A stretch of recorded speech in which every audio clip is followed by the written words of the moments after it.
Tonight, unemployment hits the highest level in 2 years, but the government still boasts it's creating record numbers of jobs, but they're mostly jobs for foreigners. I'll show you the con.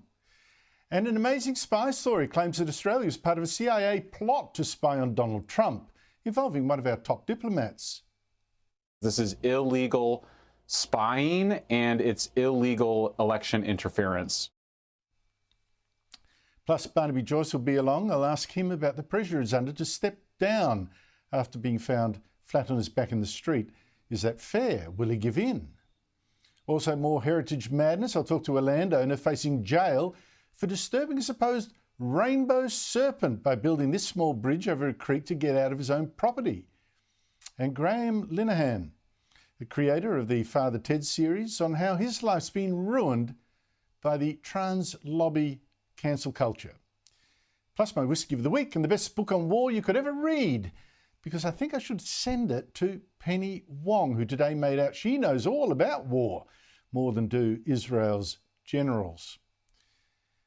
But first, two government examples of incompetence, extreme incompetence, starting with, well, today we saw the most embarrassing and humiliating performance yet from the Immigration Minister, Andrew Giles, and that's saying something.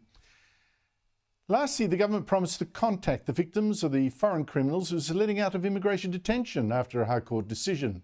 Criminals including murderers and rapists. We will make our best efforts to communicate with the families of victims. And you'll recall that last November I talked to the two daughters of one of the victims of these detainees now out in the street. Their mother, Svetlana, who was murdered by an Iranian so-called refugee she'd married. And today, Opposition Leader Peter Dutton asked the Immigration Minister if he'd talked to her children too, as promised. And he got an answer so pathetic that, I'm stunned.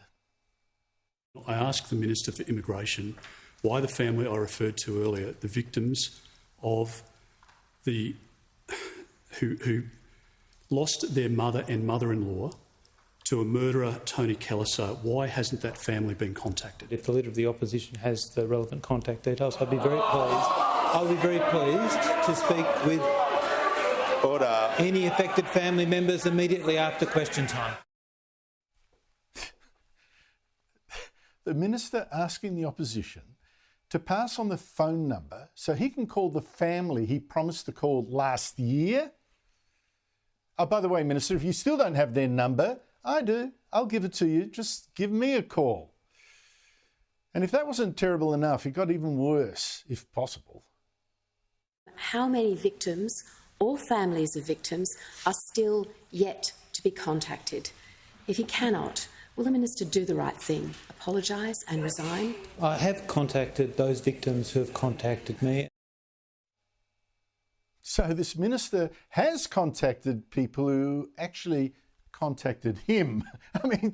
He's just a passive partner in all this. Someone has to ring him first before he'll talk to them.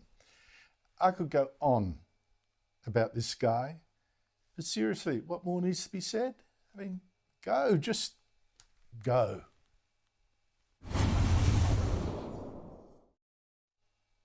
Now, to the second example of terrible government, fresh information about the disastrous blackout in Victoria, Victoria's worst ever blackout. It's looking more and more like a man-made disaster, and one that tells us Labor's green energy schemes are in fact a menace to all Australians. 80,000 homes and businesses are still without electricity. That's more than 2 days after 500,000 were blacked out. And the cost of this disaster is enormous. But I hear the state government say, oh, this is just what you get with this extreme weather. And global warming campaigners say, look, it was actually a coal-fired generator, Loy Yang, that went down when high winds knocked down some transmission lines in Victoria's west, causing the generators to trip because the system was so unstable. So coal is the problem, not wind power. But two things have become clear today. First, look at this graphic of electricity supplies in Victoria on Tuesday when a storm did hit. And you'll see around 1 p.m. the coal-fired power nosedived. Coal is brown on this graphic down the bottom. It dived when those transmission lines came down, forcing the shutdown. And that's when gas-fired plants, that's the darker blue just above it, had to be fired up. You can see them coming in, and hydropower as well brought in. But look at the wind power supplies. They're in green at the top. They also crashed. And that's because the lines were brought down and because too much wind really is too much for wind generators. And solar in yellow made close to no difference at all. So you see, this shows you how pathetic wind and solar power is, despite the billions we've spent on subsidising this stuff. It's just too unreliable. But there's something else about these towers that were blown down in Western Victoria. 3 years ago, 6 transmission towers in that very area were also blown down by stronger winds. Energy Safe Victoria investigated, and goodness me, those towers weren't built to the right standards. They'd been designed to older standards that it said did not consider convective downdraft wind gusts. So they were replaced by 6 new towers built to new modern standards, higher standards. But the government left the rest of the towers in that area as is. No doubt gambling they wouldn't be blown over too. But now some have, at a cost of who knows how many hundreds of millions of dollars.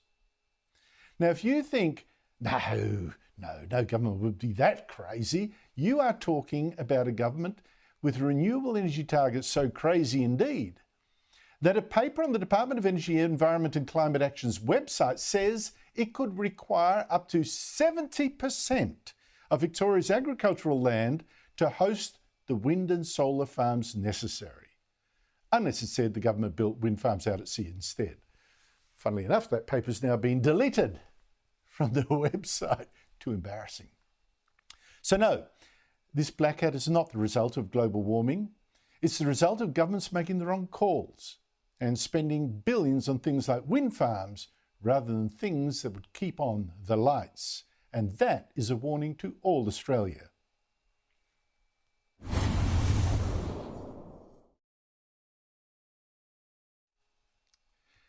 Now, Tony Maddox sure got a shock. He faces jail. And thanks again to Aboriginal heritage laws that too often seem to be abused or used to defend what is, in my opinion, the imaginary. Tony is a real estate agent in 2J, northeast of Perth, and he decided to build a bridge over the tiny creek at the front of his property that kept washing away the path. And while he was at it, he added a bit of a pond. It's quite nice. Little did he know that he was angering the rainbow serpent that nobody has ever seen. Joining me is Tony Maddox. Tony Maddox, thanks for joining me. What happened when you put that road in? What was the first sign that you were in trouble? Well, the first sign was a phone call from the Department of Planning, Lands, Heritage, acting on behalf of the Aboriginal Heritage Act of 1972. 2 prosecutors rang me and said, "Tone, you've put a crossing across your creek. We'd like to come and talk to you about it." So I said, "That's absolutely not an issue at all. Come and talk to me." You know, I was totally, at that stage, totally unaware that the Aboriginal Heritage Act applied to my creek. Like, this crossing has been there for over 70 years now, and we've driven across it. I've driven across it personally the last 40 odd years with my neighbour, because it was my neighbour's farm and I bought it off him. So we've been driving across this particular creek for years and years and years, and nobody ever mentioned anything about Aboriginal heritage until these 2 blokes rang me. And I simply said to them, "How did you find me? What happened?" They said the Shire had written to them because the Shire had a complaint that I completely blocked the creek. It was a permanent running creek and it blocked all the flow from downstream and la-di-da-di-da. So the Shire then asked me to put a development application in, which I did subsequently, because I'm an ex-councillor, so you do what you can, put a DA in for them, and part of that DA process, of course, alerted the Department of Planning, Lands and Heritage, and hence they came to talk to me. After all that, after that big, long, convoluted talk, they said, you've broken the Aboriginal Heritage Act, which I didn't even know existed. So I said, well, how can I break something that I don't know exists? They said you should have made appropriate inquiries. I said, well, appropriate inquiries to me was to the Shire, my title, my town planning scheme. All of those things indicated there was nothing to do with the creek. So I actually even rang Department of Water and Rivers in those days they were and consulted with them, and they said, look, Tone, as far as we're concerned, it's not a permanent running creek, so you can do what you like on the creek. So with all that knowledge, we proceeded. In all this process, do you know if there's been any Aboriginal complainant that said, listen, the rainbow serpent won't be happy with this, what you've done to the water flow here? Andrew, that's the crazy part about this. Not one of our local elders has complained at all. In fact, quite the opposite. They've all been out here, and I've invited them all out, and they've all said what a wonderful job I've done and how the Woggle will be very, very happy with what I've done. And that's our local elders who live, born and bred in 2J. So, no, there was never a complaint. So it's white officials. It's white officials who say, Yes. oh, listen, you know, the rainbow serpent's not going to be very... By the way, this is the rainbow serpent's chance to make their views known. If there is a rainbow serpent around, they probably can leap out of the waters behind you and you know, either destroy you or thank you. But as far as you can tell, it's white people assuming the rainbow serpent, which doesn't exist, but even if they did, would be upset with what you did, and no one knows if he would be, would they? No, they don't. And it's really interesting, mate. I've sat with a lot of our local elders, and one of them said to me the other day, and I can't quote what he said, but he did suggest that the people that were prosecuting me would have to be white. They certainly wouldn't have been Indigenous. We wouldn't have done that, Tone. I said, you're right. You're dead right. So it's quite unbelievable, Andrew. In 70 odd years I've been on this earth, and I class myself as an Australian. My dad was Aussie, my dad's dad was Aussie. This is also my country. I live here and I respect my country, always have, always will do. If a farmer doesn't respect his land, then that's not respecting his income. And this is my income, this is my land, I've always respected. And so I don't understand the heavy-handedness of the Department of Planning, Lands and Heritage. Why wouldn't they instead just say, Tone, you've broken our act, we're aware you didn't know anything about it, let's educate you and tell you about it. And it's funny, mate, I've had more education from our local elders than I have from the department. And to their, thanks to them, I've learned an awful lot about their beliefs, about the serpent, about what he does, what he doesn't do. And as they've all said, Tone, you've done a wonderful job. I give up. Tony Maddox, I can't believe it either. And you now face potentially jail. I mean, that's the ultimate sanction here. Where's your court case up to? Where's it going? Well, we've been 4 times, because this has been going on for over a year now. It's the most amazing, inefficient system I've ever seen in my life. But over a year later, we're still here. We're going to court next week. We're going to trial next week on the 22nd of February at 9:30 in Perth Central District Law Courts on Hay Street, Perth. And they will then, I think it's set down for a 2-day trial. The outcome of that will determine whether I'm guilty or I'm not guilty, whether I'm fined or I'm not fined. But the other outcome of that, of course, is a huge amount of expenditure on my part already to get it to this stage with a lawyer and a barrister working for me now. All for what outcome? So all this, a year of my life has gone. I literally haven't worked for a year. I've been fighting this for a year. This is just destroys your heart. I tell you, my heart's in my land. Destroys your heart, destroys your head, destroys your soul. It's knocked the hell out of me as a human being. And what is the outcome? You know, the outcome is going to be an awful lot of money I've paid out for what? even if I'm found guilty, there is nothing in the Act that tells them they have the power to ask me to remove the crossing. So the whole trial and the whole outcome of the trial is, I don't know. There's no words for it. I'm at a loss. I'm a pretty I'm flabbergasted. I'm just... I mean, that's not quite true, Tony. I'm afraid this country is so mad that I'm not astonished. I am, though, upset that it's come to this nonsense. I mean, name me one person who really is offended by what you've done. And I note that the Rainbow Serpent has not emerged during this interview to let their views be known. So please, this, oh my goodness, all the best to you. Thank you so much for your time, Tony Maddox. Andrew, thanks so much, mate. Incredible. After the break, Barnaby Joyce on his week from hell.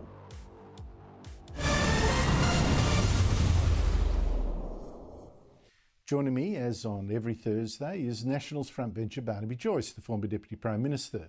He didn't quite look that way when he was filmed on his back in the street after, he says, mixing alcohol and prescription pills. He's come under a lot of criticism since, calls for him to stand down. His party leader, and I should say rival, David Littleproud, has very helpfully suggested he go away for a holiday. I suspect David would rather that it was a holiday that never ended. The good news for us is that Barnaby could have called off this spot tonight, hidden for a while, but as is wont with this man, he fronted up. Barnaby Joyce, always great to see you, particularly tonight. Thanks, Andrew. This week has been an embarrassment for you. How hard has it been? Oh, well, it's my fault, isn't it, Andrew? And I've said that from the start. If I hadn't had those drinks, I wouldn't have had the opportunity for someone to film me on the street. So the only thing that put me there was myself. I accept responsibility for that and apologise for it. And that's. But I also understand that people now, after they've had a look, they want to move on with other things like how much their power bill's costing them and why renewables are not working and how much their groceries are costing them. And I think that's, out of respect for them, I think I'm not hiding everything. Everything moves on. Just on that last point, are we getting the full story? Because your father-in-law, for instance, suggested you'd been given some devastating news just before that call that you were filmed making. Is that true? Well, Andrew, I just wanted this to rest on my shoulders and not sort of go through the public iterations. I just think that on all these things, the first person I talk to obviously is Vicky and those close to me. And if there are other issues that surround it, I don't have a licence to drag other people into my life, and I'm not going to do that. So there is a backstory, although you don't want to give it, there is a backstory you suggest that might put it in context. I just think, look, I did the wrong thing and it rests on my head, and that's it. That's all you need to say. I was the one who fell off the planter box. I was the one who was videoed in the street. It's my fault. I did the wrong thing. That's it. The end. Was this a shot at you today by independent MP Zali Steggall, who does a very nice line in Sanctimony? Here she is. Numerous workplaces in Australia have random alcohol and drug testing to help ensure a safe and respectful working environment. Will you commit to legislating for random alcohol and drug testing of MPs, senators and staff in the federal parliament due to the apparent ongoing issues with too much alcohol consumption? There have been, of course, issues from time to time in the parliament. But one of the things about our jobs is we're accountable. Every 3 years, at least, we go to the Australian people and we're accountable. I would have thought that we are all responsible adults and we should act appropriately out of respect for the people who vote to put us here. So was that suggestion from Zali Steggall fortuitously timed? Was that a good idea or just a cheap shot from, like I say, someone who's pretty good at sanctimony? Yeah, well, obviously it's directed at me. I thought Zali, because she's interested in renewables, would be advocating renewables off the beach at Manly and transmission lines for the people at Mossman, and maybe 3 wind factory or 2. They could put one at Middle Head, but no, it's she's very moved by this issue. I might say that the person who videoed me when I did the wrong thing, I was not in Parliament. Obviously, I was outside Parliament. But you know, that's Ms. Stegall. If she wants to run a dry office, that's completely and utterly her business, and you know, she can lead by example. And you know, I have absolutely compliment her if she wishes to do that. And final question on this topic, because I know you want to move on, but I just want to make sure there's nothing left to talk about. The suggestion is that that she's trying to make, I assume, trying to get inside her head, is that you have a drinking problem. Do you have a drinking problem? No, I don't. I don't, and I can affirm that. I obviously have. I have a problem if you mix alcohol with medication, and that was shown in brilliant form. I go long periods without ever having a drink, and so you know, I'll stand by that. All of these things worry you. I've obviously made sure, I've checked that, and it's been confirmed you don't have a drinking problem. You just shouldn't drink on medication, mate. You mentioned Zali Stegall, you know, she's a global warming warrior, but as far as I can tell, there's not a single big wind tower in her electorate. She's very happy to have wind towers everywhere else but her own. The blackouts in Victoria over the past couple of days, what is the lesson there, do you think? Well, the lesson there for all, this is the more serious part, is we are destroying our nation's grid. Okay, what you saw there with 500,000 people going into blackouts is what happens when you have this cultish-like attachment to wind factories and solar factories, thinking that it'll take the place of baseload power. Now, as I said, when they got rid of Hazelwood and Liddell, you would have no problems, everything would be fine. But you're seeing now your power prices going through the roof, and then the second part, your reliability. Yes, folks, it's going through the floor. And they're overseas companies, the money's going overseas. And why is that a great environmental plan, to be swindled out of money by foreign multinationals, predominantly China and Europe, who the fruits of it at the end are blackouts? Barnaby, I really appreciate you fronting up, taking the questions. Next week, it's all down to business. Thank you so much, and all strength to you. Thank you very much. Yeah, asking him to quit. I mean, seriously, get a life, some people. But to the biggest political news today, the Prime Minister proposed yesterday on Valentine's Day to his longtime girlfriend, Jodie Hayden, and it's happy days ahead. Jodie and I are excited and we're thrilled. It is such a joy to be able to share this news with people, and it's wonderful that I've found a partner who I want to spend the rest of my life with. And last night was a very a great occasion here at the lodge, and we couldn't be more happy. Yeah. And I just want to thank everybody for such warm congratulations today, from our friends to our family, from people that we don't know. It's just been overwhelming but beautiful. Yeah, thank you for all the warm and generous messages we've received. But for other Australians today, the news was perhaps not quite so good. Unemployment today hit its highest level in 2 years. It went up to 4.1%. Just 500 jobs were created in the month, which is not much when you see how many people are pouring in over the borders to get jobs. And total hours worked fell, meaning less overtime for people who have got jobs as well. Joining us, the country's top finance writer, Terry McCrann of the Herald Sun. Terry, great to see you again. What do the figures tell you about the economy? Well, they tell me, Andrew, that Michelle Bullock, our Governor of the Reserve Bank, is probably going to face some difficult decisions as we go through the year.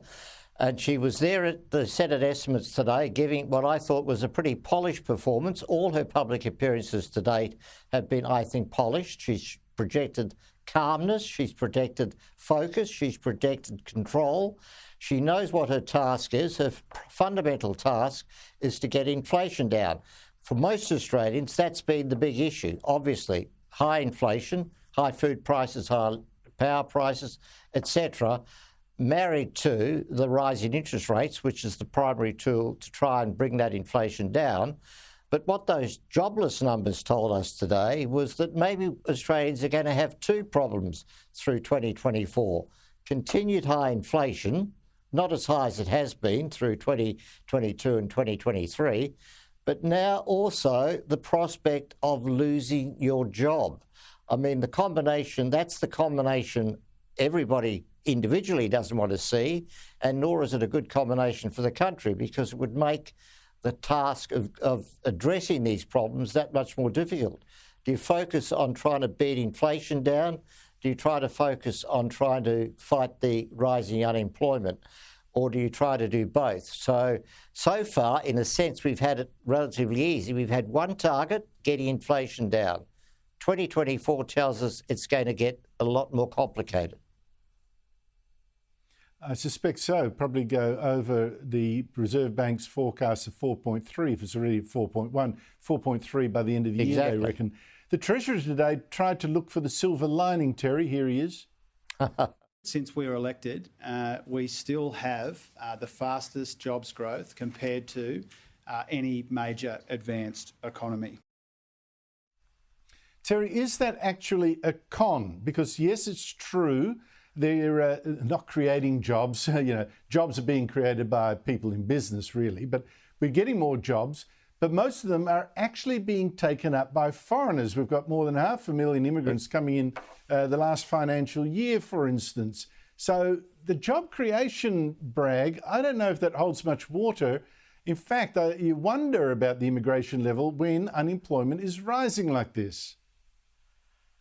Well, Andrew, it's all very well to have 500,000 people pour into the country, obviously filling a lot of the jobs that we needed coming out of COVID, all those jobs in hospitality, all those jobs in construction and so on. But we have just basically been chasing our tail. I mean, the fundamental problem with all that is that we bring in more and more people to build the more and more infrastructure, the more and more housing that we need to provide for the more and more people. And the average Australian doesn't actually see any benefit in that in terms of better job prospects, higher wages, higher real wages, and of course all that pressure that causes on inflation, not just obviously in the supermarket, but very importantly in building and construction, forcing up rents, forcing up the cost of building a house. So it's a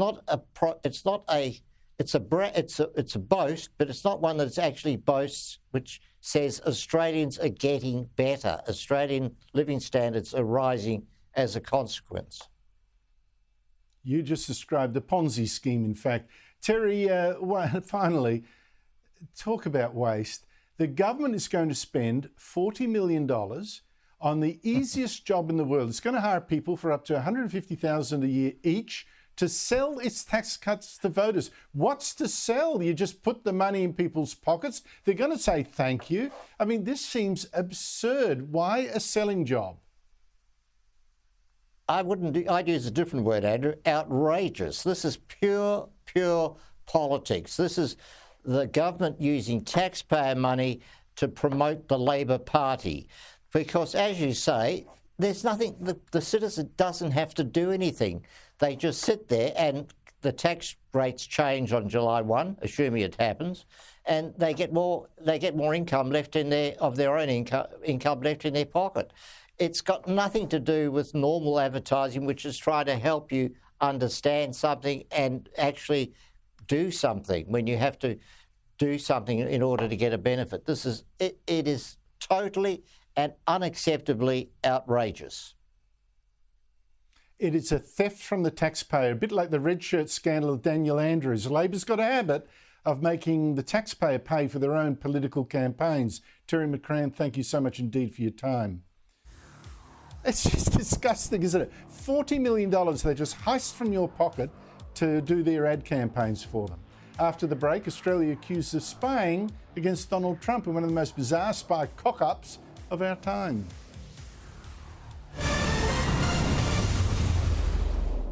Here's another weird story tonight. You'll remember that fake story pushed by the ABC and most of the West media for a couple of years that Donald Trump stole an election in collusion with Russia, which hacked the emails of Democrat rival Hillary Clinton. And like I say, for a couple of years that story ran, with the FBI investigating it, leaking about it, pushing it, until the whole thing turned out to be a complete hoax. The original story is that this hoax all started with former Australian Foreign Minister Alexander Downer when he was our High Commissioner in London.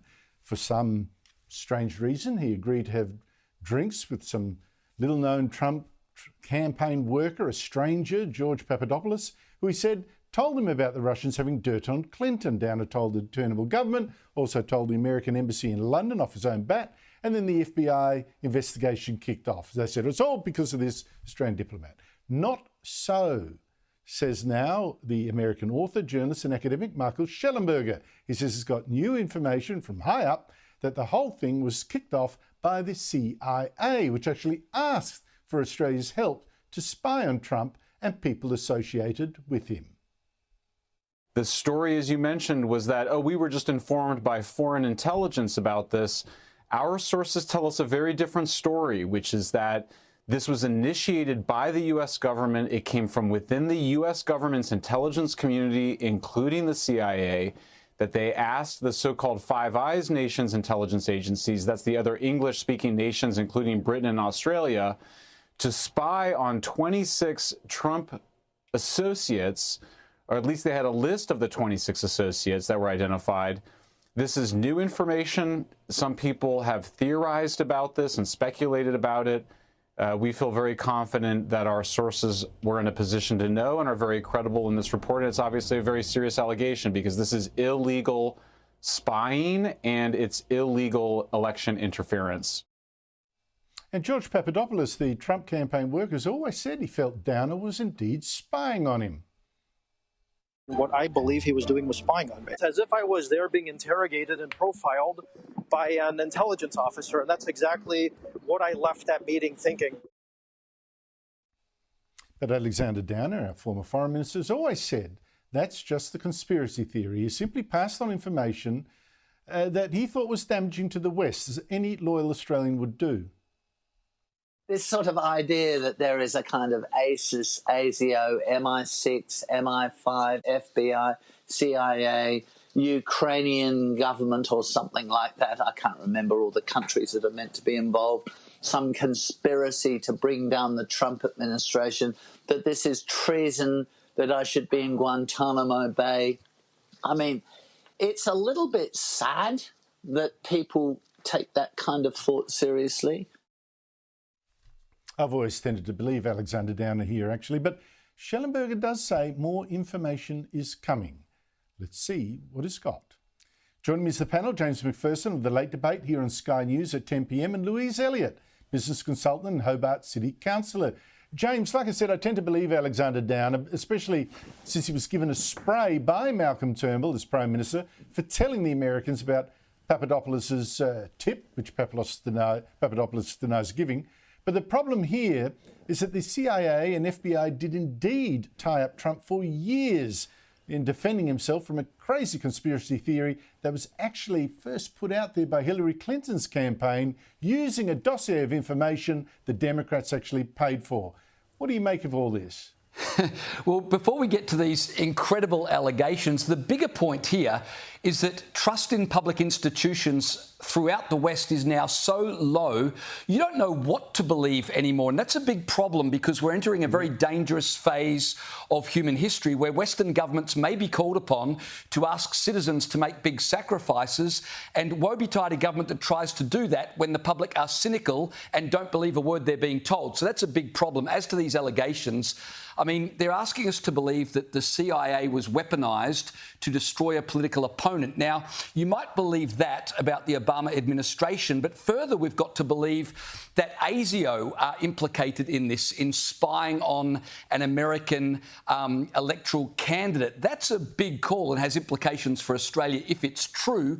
We're also being asked to believe that the CIA documented their treason. This was all kept in a special folder, and that was the reason why the FBI raided Donald Trump's house looking for the evidence, which apparently Trump has hidden somewhere. So it's an incredible story if it's true, but back to my original point, the problem we've got in the West is that we are lied to so often, we don't know what to believe anymore, and that doesn't bode well for the future.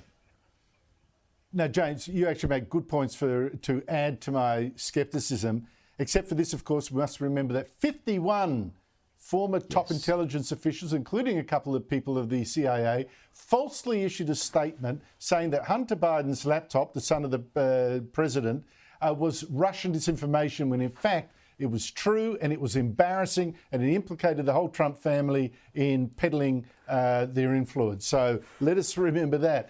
But Louise, there's been an attempt to nobble you as well. And the good news that you have for us tonight is that it has ended. Tell us what has happened. Yes, that's right, Andrew. So almost a year ago now, I was being investigated for inciting hatred on the basis of gender identity because I said in part that trans women are trans women and remain biological men.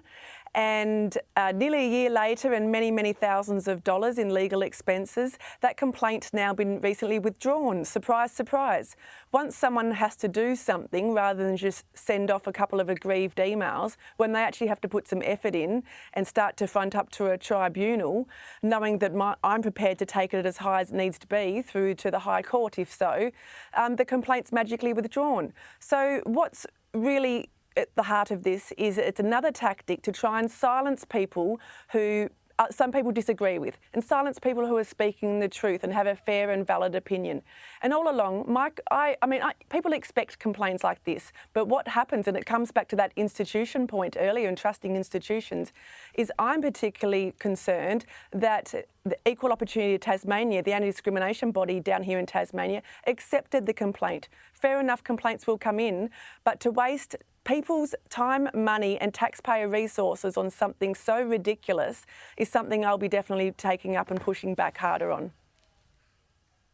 See, here though, James, Louise's story, right? It's the process that is the punishment. Yeah. Someone can put in a little complaint in, just, spend 5 minutes on it and then tie someone up to thousands of dollars of legal expenses and all the fret and worry. I wonder whether boards like this, the Tasmanian Discrimination, and I've got a problem with them, should be demanding a bond. If you're going to put in an allegation, you should put up some money and you forfeit it if you don't come through with the evidence. Yeah, absolutely. And as you said, the process is the punishment, which makes it a gross and grievous injustice. Louise Elliott is trying to represent her constituents and instead is fighting this ridiculous battle that turned out to be a load of nonsense. And it's not the first time, certainly not in Tasmania. You can go back years ago to, was it Archbishop Julian Porteous, who spent 2 years and hundreds of thousands of dollars fighting a ridiculous charge in the discrimination tribunal. Lyle Shelton in Queensland is fighting a similar case there, different issues, but again, what I would say are frivolous complaints. This is happening right around the country and it's a gross injustice. I think your suggestion about a bond being put up to make sure these complaints are serious and there's some recompense if they turn out to be other than serious is a very good idea. Just so I'm out of time, Louise, but just quickly, do you know who put in this complaint against you? Yes, I do know the person's name, but I won't be sharing that.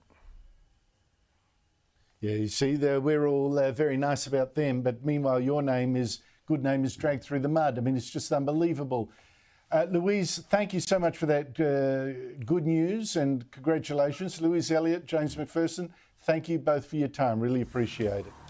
After the break, and it follows on a little bit from what we were just talking about, how the creator of the Father Ted series was destroyed by the cancel culture, is about to tour Australia unless he's cancelled again.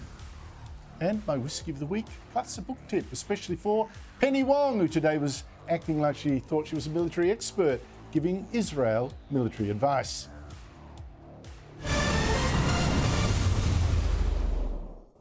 Comedy writer Graham Linehan is about to tour Australia with the Free Speech Union after releasing his memoirs about the hell he's gone through. Tough Crowd, the book is called, and you could actually say savage crowd. Linehan has lost his brilliant TV career and his marriage because of his opinions about transgender politics. And it strikes me as weird, he could mock the Catholic Church, no worries at all, by writing his Father Ted series, a hit on TV. No one silenced him for that. But that used to be quite common, The favourite son would become a doctor, and then the idiot brother would be sent off to the priesthood. Your brother's a doctor, isn't he? Yes. Linehan followed up Father Ted in 1995 with another hit, Black Books, and then the IT Crowd. And then he got cancelled. Totally. Joining me is Graham Linehan. Thank you so much for your time. Really appreciate it. Look, when did you first realise you were getting cancelled, and what brought that on? Well, funnily enough, it was an Australian event that was cancelled. I was meant to go over and teach a comedy class for Frontier Comedy. And of course, there were complaints, and I didn't realise that, unfortunately, corporations like Frontier are absolutely terrified of random complaints from lunatics, and they cancelled the tour. So that was like a pretty that was something I was very excited about. I put a lot of thought into the course, and it just disappeared. And it was the first time I realised, oh, they're actually going to do this. They're going to start cancelling my even something as innocent as that, And it just continued from there. Just kept losing opportunities, kept losing jobs. It put immense pressure on my marriage. And yeah, 6 years I've been fighting this nonsense. And of course, you even lost the production of your Father Ted musical. I mean, what is it that you said that really offended people? That's the thing. It's I realized very quickly there's absolutely no way of speaking about the trans issue without people trying to silence you and stop you. And you could be as polite as you, and that's how I started, being as polite as I possibly could. And then after a while, I realized, oh, it doesn't matter. The thing they don't like is any kind of scrutiny. And I started pointing out the fact that young girls were getting double mastectomies because they were being told that if they did this, they would turn into young boys. That, companies were shutting down women's single-sex spaces, including toilets. Changing rooms were becoming mixed. Sports were being destroyed, which I know you're familiar with what's happening in Australia in many sports. You just couldn't talk about it. You weren't allowed. And I thought that as soon as I began talking about what was happening to children, what was happening to women, and what was happening to the truth, that people would just flock to my side. But unfortunately, that didn't come to pass. And my friends, including my colleagues on the Father Ted musical, just looked the other way as I was kind of, beaten up in the dark. Looking back, do you ever think you were too cruel? And you think, well, I can understand they've got a point, maybe I went too far? Or was this just, look, you just can't have these views however you put them? Well, the thing is, trans rights activists are astonishingly cruel. As you saw just before the break, they wrap people up in legal actions and complaints that are incredibly stressful and cause immense damage to people's lives. They speak about women in the most disgusting fashion. They treat basic feminism as if it's bigotry.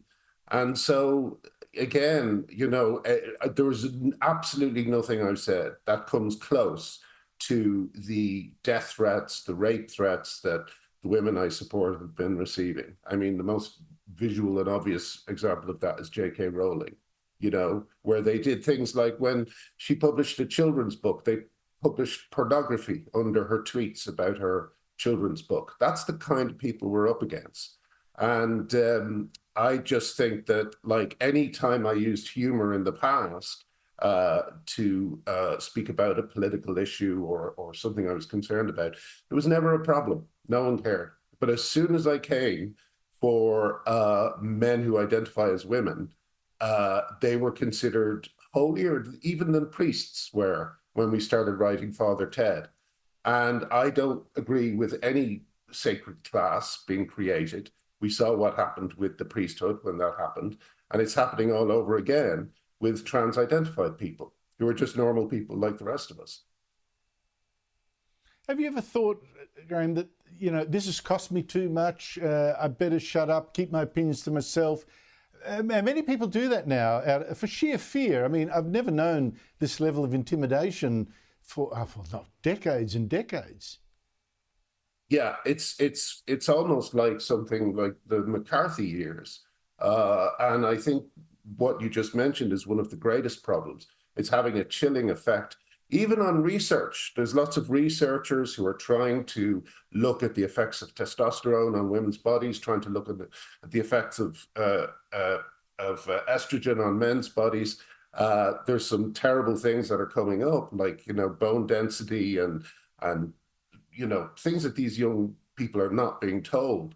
And the scientists who are looking into them have had their research cancelled, and a lot of them say that they simply won't touch the subject because whatever they do just gets greeted with incredible hostility. So yeah, it's not just a bad thing for comedy where you get whole areas that are suddenly declared off limits, but also for, you know, things, very important things like researchers and data is being corrupted.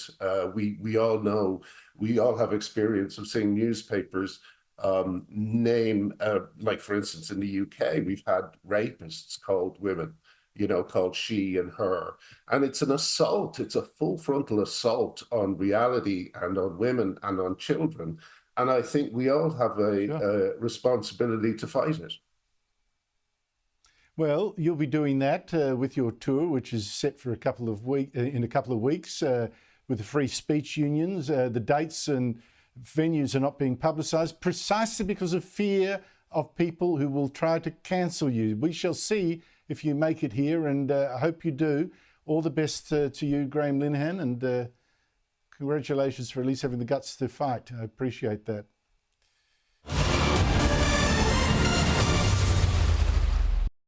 And to take it from me, look, I didn't realise that Foreign Minister Penny Wong was such an expert on how to fight a high-tech urban war against genocidal terrorists while trying to minimise civilian casualties. Apparently she is an expert, insisting today that Israel listen to her and not move on Rafah in the south of Gaza, where the Hamas terrorists are staging their last stand.